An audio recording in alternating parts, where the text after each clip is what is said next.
Every action has a reaction.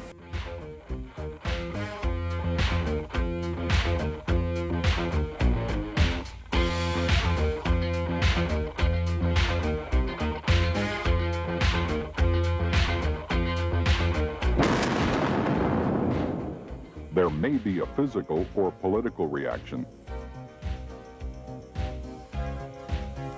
There certainly will be a psychological reaction. If you don't take steps to control this psychological effect, it will control you. For example, Saddam Hussein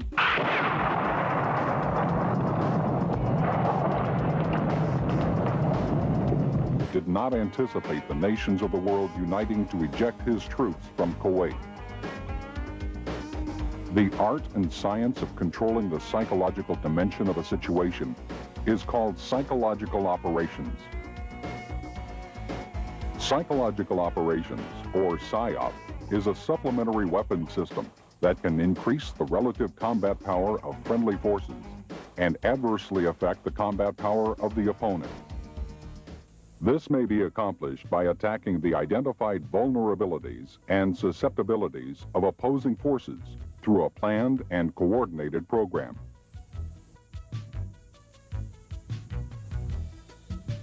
PSYOP can assist the warfighting commander and serve as a force multiplier in several ways. It allows the commander to communicate with the opposition.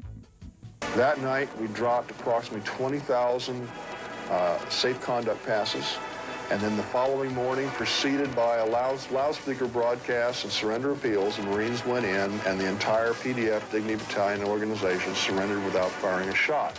Many of those people hanging on to those little surrender appeals that had been dropped the previous night. We were tasked for helicopter operations, and we had mass defections and people that had just pockets of personnel that hadn't fled yet.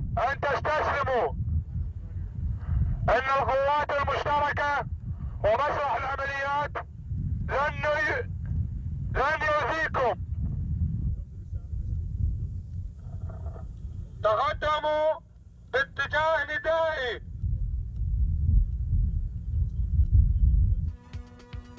98% of the enemy POWs either had in their possession or had seen our leaflets.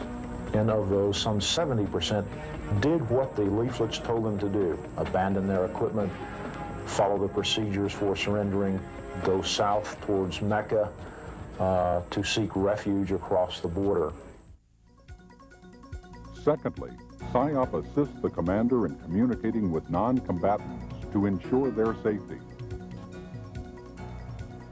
First thing we would do is we'd roll up with the rifle company. I'd get with the company commander, and we would decide that we were going to broadcast into the house to try to clear out innocents before we went and hit it. And in 3 or 4 cases, we took 50 or 60 people out of a house before the troops went in and cleared it. I'm personally convinced that the civilian casualty toll would have been significantly higher had we not had these people spread out throughout the city to keep the civilians out of the line of fire. The newspaper, the Raja, is absolutely worth its weight in gold because it really is a great way of communicating with the Somali people. It actually represents something they don't have as a newspaper. It's a way of reinforcing our benevolent image.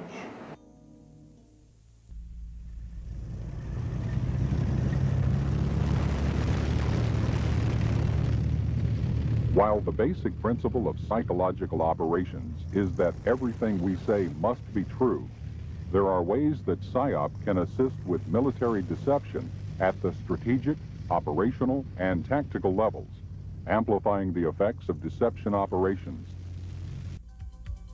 In Desert Storm, many of the leaflets were designed to convince the Iraqis that we were going to conduct an amphibious landing.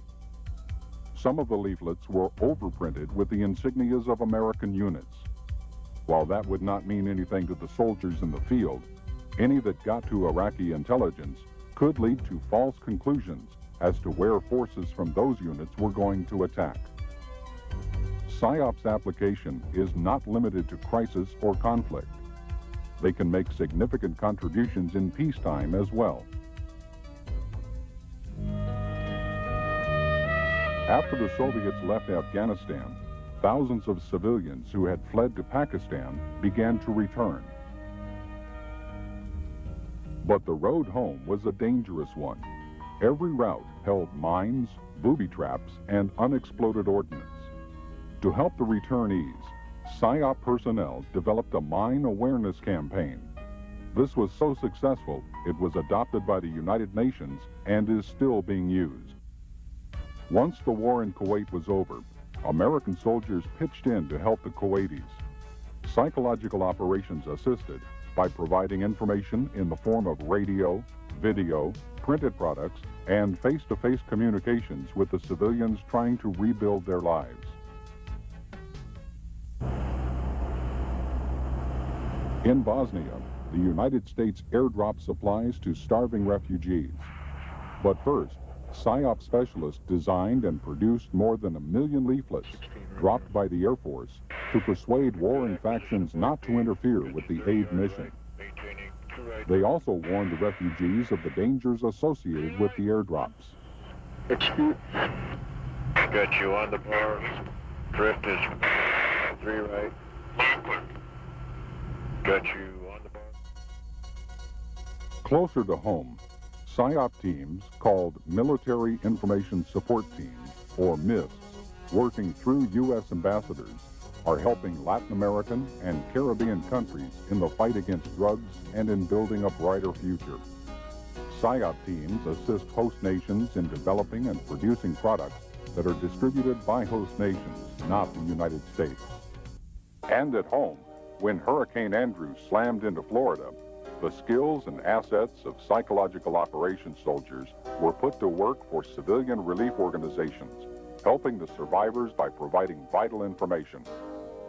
But these guys have shown an extreme flexible way of doing business. They're doing humanitarian relief and humanitarian information systems instead of the normal psychological operations. They're running the radio station, they're printing, doing everything that they would normally do mission-wise, but with a little bit different touch to it.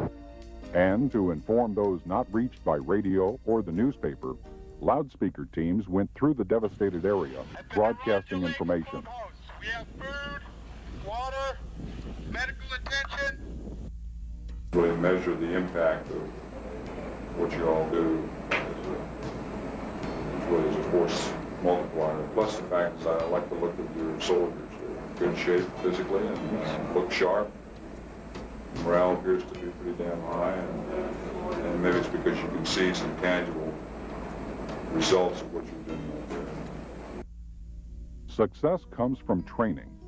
People who train for psychological operations train as soldiers first, but they also get intensive training in the skills needed to design and create effective products, including advanced individual training, basic and advanced NCO courses, regional studies, PSYOP officers course, languages, and a master's degree in international relations. It all gets put together when the chips are down somewhere in the world, and it gets put together from the top down. If we do have to go to war, the psychological operations are going to be absolutely a critical part of any campaign that we must get involved in. The first task is to determine what psychological operations is expected to accomplish. This must be in line with overall objectives, both up and down the chain of command. Then you have to analyze the audience, who they are, what appeals to them, what are they afraid of. PSYOP uses a cadre of experts for this purpose. Is it is also very easy in PSYOP business for us to think of people again in our own image with our own experience. In Saudi Arabia, where the kind of message that I would have thought of putting in a PSYOP pamphlet was not what a Saudi and a Muslim would have thought. So I think it really, I guess, probably underscores the challenge of psychological operations. It isn't an easy business. It is one that is very complex because you need to understand a hell of a lot about the culture of the country that you're in, the history of it, who the faction leaders are, and you really have to become politically very sophisticated in the PSYOPs business and culturally sophisticated to be able to run an effective PSYOPs program. Next, the products must be designed and produced. The guiding principle in creating products is that it must be true and credible. All of the news that we broadcast on Voice of the Gulf was taken from major news agencies like United Press International, Associated Press, and Reuters.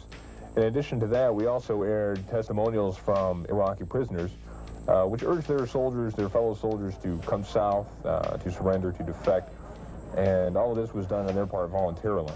We tied not only the broadcast product, but the leaflet drops to the air campaign against the sector and regional operations center. And basically the message was, don't turn on your radars. And if you do, we will blow you away. And of course, that's exactly what we did. Our objectives are clear. Saddam Hussein's forces will leave Kuwait.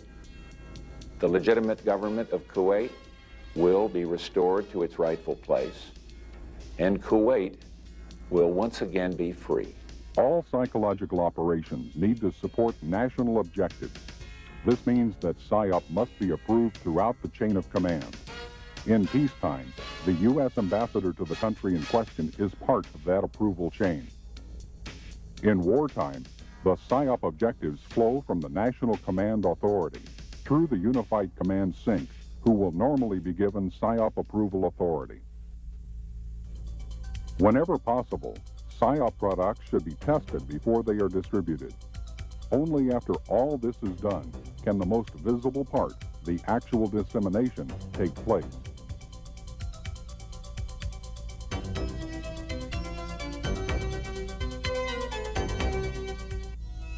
Finally, we assess the impact of the products. This allows us to make future products even more effective. To plan psychological operations, each regional sync has a PSYOP staff planning officer who is supported by the 4th Psychological Operations Group at Fort Bragg.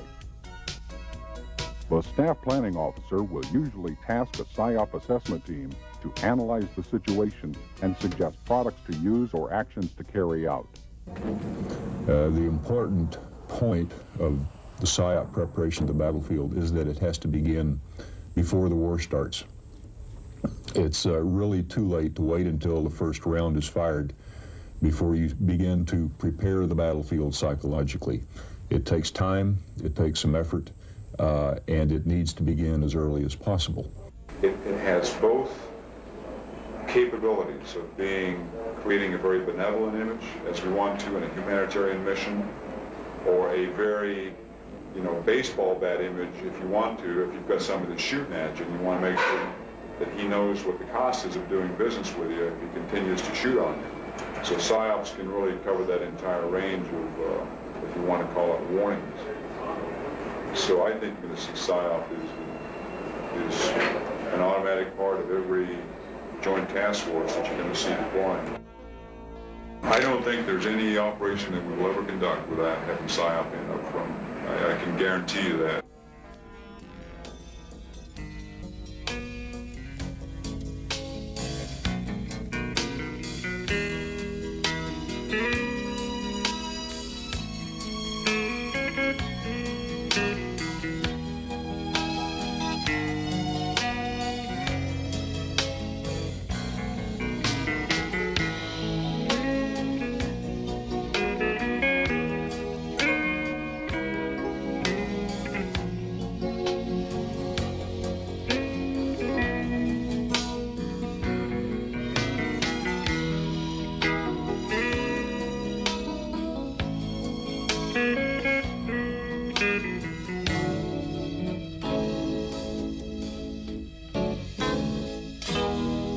Safe conduct passes and then the following morning, preceded by a loudspeaker broadcast and surrender appeals, the Marines went in, and the entire PDF Dignity Battalion organization surrendered without firing a shot. Many of those people hanging on to those little surrender appeals that had been dropped the previous night. We were tasked for helicopter operations, and we had mass defections and people that had just pockets of personnel that hadn't fled. Opponent. This may be accomplished by attacking the identified vulnerabilities and susceptibilities of opposing forces through a planned and coordinated program.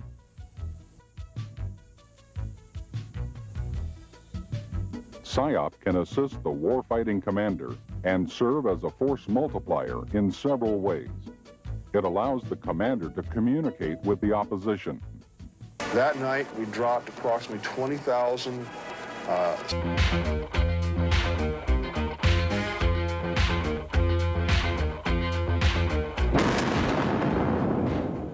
There may be a physical or political reaction. There certainly will be a psychological reaction.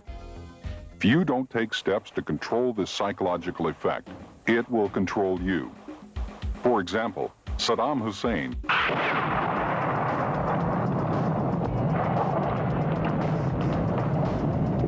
did not anticipate the nations of the world uniting to eject his troops from Kuwait.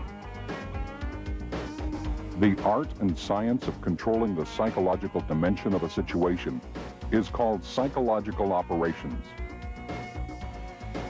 Psychological operations, or PSYOP, is a supplementary weapon system that can increase the relative combat power of friendly forces and adversely affect the combat power of the Ustedes, señores, lo único que acaban de recibir es este machete que representa la dignidad del pueblo panameño, que representa la valentía del pueblo panameño, y que este machete dice que un paso atrás.